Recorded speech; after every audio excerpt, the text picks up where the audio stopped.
देखिए, यदि वो खतियानी है तो वो स्थानीय है। नहीं, जब स्थानीयता की परिभाषा आएगी तब आप देखेंगे कि खतियान को ही मूल दस्तावेज माना जाएगा। नमस्कार, आदाब, सत श्री अकाल, जोहार। जो कहिए सब एक ही है, लेकिन एक संशोधन हुआ है नियोजन नीति में, उसको लेकर तरह तरह की चर्चाएं छिड़ रही है। कोई भाषा को लेकर चर्चा छेड़ता है, कोई किसी बात को लेकर। डिवाइड एंड रूल पॉलिसी की कहावत आपने अंग्रेजों के समय में सुनी होगी कि उन्होंने बंटवारा करके एक तरह से समाज को जिया। लेकिन जो भी सत्ता में आई पार्टी देश आज़ादी के बाद, वो कभी हमें धर्म के नाम पर बांटने की कोशिश की, कभी जाति के नाम पे, कभी क्षेत्रवाद के नाम पे, कभी भाषा के नाम पे। आज पिछली रघुवर सरकार पे भी आरोप था कि उन्होंने 13-11 में राज्य को बांट दिया।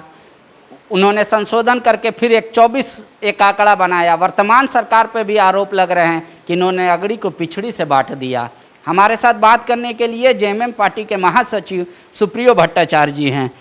सुप्रियो दा, एक मुद्दा उठ रहा है कि जो झारखंड से आरक्षण प्राप्त होगा, जिनको लाभ लेना है और जो उस क्राइटेरिया में आते हैं, उनके बच्चे 10th-12th कहीं बाहर भी पढ़े होंगे तो भी उनको मिलेगा। लेकिन उन लोगों का क्या जो यहाँ के खतियानी हैं लेकिन वो रिजर्वेशन पॉलिसी के तहत नहीं आते, उनके बच्चे अगर नहीं पढ़े होंगे यहाँ पर तो उनको कैसे उसका लाभ मिल पाए? देखिए, यदि वो खतियानी है तो वो स्थानीय है। खतियानी का तो बात ही हटा दिया सरकार ने, 10th और 12th बोला। नहीं, जब स्थानीयता की परिभाषा आएगी तब आप देखेंगे कि खतियान को ही मूल दस्तावेज माना जाएगा। इसलिए वो कहीं से भी डिप्राइव नहीं होंगे और उनका ना हक मारा जाएगा, ना उनको अगड़ी पिछड़ी में बांटा जाएगा। लेकिन दादा, जब नियोजन नीति में ये स्पष्ट नहीं है तो स्थानीय नीति का लेके लोग क्या करेंगे? भारत का संविधान कहता है कोई भी कहीं भी रह सकता है, बस सकता है, नौकरी कर सकता है, रोजगार कर सकता है। एक तो बात है कि राज्य सरकार की नौकरियों में 3rd ग्रेड और 4th ग्रेड की नौकरी किन के लिए, तो आपने कहा डोमिसाइल बाय चॉइस के साथ साथ डोमिसाइल बाय ओरिजिन को भी हमने हक दिया। लेकिन चॉइस के लिए एक बड़ा दरवाज़ा खुला है।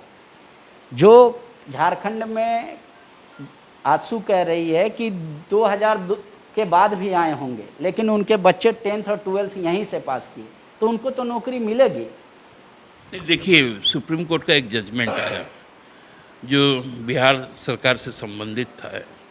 वहाँ पर यूपी के 3 लोगों का जो वहाँ की जाति के आधार पर यहाँ पर नौकरी पाए थे, उनको समाप्त करते हुए एक कहा गया कि जो 3rd और 4th ग्रेड में है या जो जाति प्रमाण पत्र है, वो जाति प्रमाण पत्र जिस राज्य से इशू होगा वो केवल उसी राज्य में ही लागू होगा, उसका लाभ अन्य राज्यों में नहीं मिलेगा। लेकिन जो आरक्षण पॉलिसी के तहत आते ही नहीं, जिनको अपने आवेदन में जाति का सर्टिफिकेट लगाना ही नहीं पड़ता है, उनके बारे में मैं बात कर रहा हूँ। वो सामान्य जो सामान्य लिखते हैं, सामान्य कोटि के जो हैं, तो मेरा उनसे यही अपील रहेगा कि वो ज़रूर अपने खतियान को आधार बनाकर एक जाति प्रमाण पत्र, किसी भी जाति की, एक जाति प्रमाण पत्र भी उनको साथ में संलग्न कर देना चाहिए। लेकिन तो जब जेएसएससी नौकरी निकालेगी, एसटी को अपना जाति प्रमाण देना पत्र है, अगर उनको लेना है लाभ, ओबीसी को देना है, एससी को देना है, जो जनरल कैटेगरी में उनको तो देना ही नहीं है, वो तो सिर्फ लिख देंगे सामान्य जाति में, तो उनके लिए तो ये प्रावधान खत्म हो जाएगा। ये प्रावधान खत्म नहीं होगा। हम लोगों ने कई फिल्टर रखा है। जो भाषा का जो फिल्टर है, भाषा देखिए, आप कितना भी कुछ कर लीजिएगा, आप भाषा नहीं कर पाइएगा, नहीं बदल पाइएगा अपना। तो वो भाषा का फ़िल्टर एक ऐसा फ़िल्टर है जिसमें हमको लगता है कि जो बाहरी है उनको हम लोग इसमें से फ़िल्टर करके निकाल पाएंगे। आपने भोजपुरी और मैथिली के साथ भेदभाव किया। कई लोग इसका बात उठा रहे हैं कि भोजपुरी और मैथिली को क्यों इस तरीके से सरकार ने हटा दिया, जबकि राज्य के एक बड़े हिस्से में कई ज़िलों में भोजपुरी और मैथिली को बोला जाता है। आपके विभाग के, मतलब आपके पार्टी के मंत्री हैं मिथिलेश ठाकुर, उन्होंने भी पत्र लिखा है मुख्यमंत्री को। उस पर क्या पार्टी भी दबाव बनाएगी सरकार पे कि उसको भी एड्रेस करो?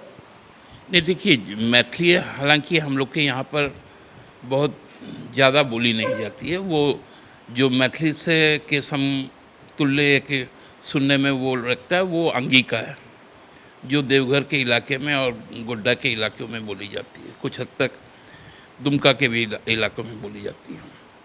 और जो भोजपुरी जो है उसमें देखिए वो प्योर भोजपुरी भी नहीं है, वो प्योर मगही भी नहीं है, जो हमारे चतरा से लेकर आपको गढ़वा तक का, वो एक दोनों का एक समावेश है। उसमें मगही का भी अंश है, उसमें आपको भोजपुरी का भी अंश है। तो स्पेसिफिक कोई भाषा को जब तक आप सिलेक्ट नहीं कर पाएंगे तो उस भाषा को आप रख नहीं सकते। लेकिन हाँ, हमारे पार्टी के ही मंत्री हैं जो पलामू डिवीज़न से आते हैं, उन्होंने अपना कंसर्न इस पर रखा है और वो चीफ मिनिस्टर को एक पत्र दिए हैं। अब वो कैबिनेट के कलीग हैं, चीफ मिनिस्टर उस पर क्या निर्णय लेते हैं नहीं लेते हैं। पार्टी का आप स्टैंड बताइए ना, पार्टी क्या सरकार को ये दबाव बनाएगी कि हम मैथिली और भोजपुरी को भी आप एड्रेस कीजिए? नहीं, मैं आपको वही कह रहा हूँ, क्योंकि ये चूँकि कल ही बातें आई और आज ही वो भी पार्टी के ही, खाली वो मंत्री नहीं हैं, वो पार्टी के महासचिव भी हैं, तो उन्होंने अपना स्टैंड रखा है। इस पर जब पार्टी में बातें हो जाएंगी, क्योंकि ये बातें बहुत सेंसिटिव होती हैं, इस पर तुरंत टिप्पणी कर देना हमको लगता है कि उचित नहीं रहेगा। बीजेपी कह रही है कि क्षेत्रीय भाषा में से हिंदी को हटा दिया राज्य सरकार ने, उर्दू को रहने दिया। ये आप लोग जानबूझ के तुष्टीकरण की राजनीति कर रहे हैं। देखिए, हिंदी तो क्षेत्रीय भाषा है ही नहीं, हिंदी तो राजकीय भाषा है और राष्ट्र की भाषा है, तो उसको क्षेत्रीय में आप क्यों इंक्लूड करके रखेंगे? वो बोले रीजनल के साथ साथ नेशनल है वो। नहीं, हमारे तब तो वो भाजपा के दोस्त जानते ही नहीं झारखंड को। हमारे पूरे प्रदेश में आप यदि साहेबगंज पाकुड़ से चलेंगे और गढ़वा डाल्टनगंज होते हुए आप यदि कोल्हान तक का सफ़र करेंगे, हर 5 किलोमीटर, हर 7 किलोमीटर में वहाँ भाषाएं बदल जाती हैं। हाँ, एक सामान्य तौर पे बोलने की भाषा, जैसे मैं आपसे बात कर रहा हूँ तो इसको आप हिंदी कह सकते हैं, लेकिन ये हिंदी शुद्ध रूप से हमारे राज्य में कहीं नहीं बोली जाती। तो बोलते उर्दू भी नहीं बोली जाती, फिर दादा ने क्यों रखा है, सरकार ने क्यों रखा है उसको? उनको हमको लगता है कि समझ ही नहीं है। उर्दू एक लार्ज सेक्शन में बोली जाती है, उर्दू की यहाँ पढ़ाई मदरसों में होती है। और ये उर्दू को तो बाबूलाल जी ने जब पहला मुख्यमंत्री था तो विधानसभा के जब राज्य गठन के बाद प्रथम दिन का प्रथम जो रेजोल्यूशन था वो था कि हम बिहार सरकार के कार्यावली, नियमावली और उनका जो कोड ऑफ गवर्नेंस है उसको हम आत्मसात करते हैं। तो उसी में बिहार में उस वक्त हिंदी प्रथम भाषा थी और उर्दू द्वितीय राजभाषा थी।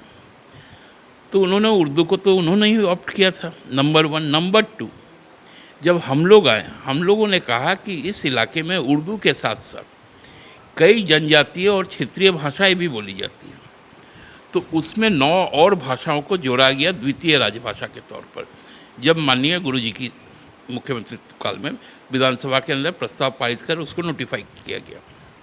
तो बहुत स्पष्ट है। आंसू कह रही है कि जेएमएम बोलती कुछ भाषण में और है, मैनिफेस्टो में लिखती कुछ और है, सत्ता में आती है तो कंफ्यूज हो जाती है। जेएमएम ने कहा कि हम 32 का खतियान आधार बनाएंगे नियोजन नीति का, डोमिसाइल बाय ओरिजिन को प्राथमिकता देंगे, सत्ता में आई तो डोमिसाइल बाय चॉइस को प्राथमिकता दे रही है। क्यों इतना कन्फ्यूजन है इनको? देखिए, कन्फ्यूजन आंसू को चले थे गांव की सरकार बनाने, रह गए गली कुचे में, तो गली कुचे में रहकर तो उसी तरह की सोच उत्पन्न होती है ना, तो इसलिए अफवाह नहीं फैलाना चाहिए। करें हम सड़क पे आंदोलन करेंगे, सदन में हमारा 2 ही विधायक है, 2 ही हल्ला करेगा, लेकिन डोमिसाइल बाय ओरिजिन को ही आपको प्राथमिकता देनी होगी। नहीं, आंदोलन के लिए वो स्वतंत्र है, सड़कें भी अब बहुत चौड़ी हो गई हैं, जितना आंदोलन उनको करना है उसका हम लोग स्वागत करेंगे, और जब जब वो आंदोलन करेंगे तब तब हम लोग उनको माला पहनाएंगे। ऐसा क्यों दादा कि वो आंदोलन करेंगे सरकार के खिलाफ, पार्टी उनको माला पहनाएगी? पार्टी इसलिए माला पहनाएगी कि उनका जो ढकोसलागिरी है वो जनता के सामने आ जाएगा, इसलिए वो अभिनंदन के पात्र हैं। वो कह रहे हैं हम बीजेपी सरकार में भी थे तो हम विरोध करते थे नियोजन नीति 85 का, वो हमने कहा था चूंकि हमारा संख्या बल नहीं था हम इसलिए, और हमने जनता से कमिटमेंट किया था इसलिए हम समर्थन तो वापस नहीं ले सकते थे क्योंकि हम दोनों साथ प्री पोल अलायंस में गए थे इसलिए। लेकिन हम उस समय भी विरोध करते थे, कल भी विरोध करेंगे और हेमंत सोरेन का भी विरोध करेंगे क्योंकि इन लोगों ने मैट्रिक का एक महज कागज का आधार बनाया, जबकि जन्म और नाभि जिसको गड़ा हुआ कहते हैं वो यहाँ का तो खतियानी राइट्स वाला ही है। देखिए, आजसू ने तो कई बार पोस्ट कार्ड अभियान चलाया, लेकिन आज तक कोई नहीं बता पाएगा कि वो पोस्ट कार्ड कहाँ पहुँचा, क्योंकि उसका पता ही वो लिखते नहीं था। स्पेशल स्टेटस राज्य को दे, इस पर एक अभियान चलाया, क्या मिला? भाजपा के लोगों को केवल राज्यसभा में भेजने के लिए। तो इसलिए आजसू पे जितना कम बोला जाए उतना हमको लगता है कि मेरे सेहत के लिए अच्छा है। शुक्रिया दादा।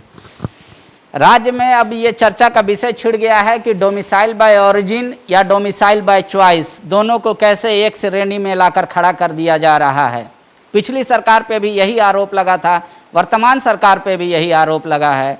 इसमें एक फ़र्क ये है कि कुछ अगड़ी समाज के लोग जो EWS में भी नहीं आते वो कह रहे हैं कि सरकार तो हमको कहीं का नहीं छोड़ा, अब ये मजबूरी हो जाएगी उनको कि अपने बच्चों को 10वीं और 12वीं की परीक्षा सिर्फ यहीं से कराएं, जबकि दूसरे लोग कहीं से भी अच्छे स्कूल या अच्छे यूनिवर्सिटी से उसकी कॉलेज से उनकी पढ़ाई करा सकते हैं।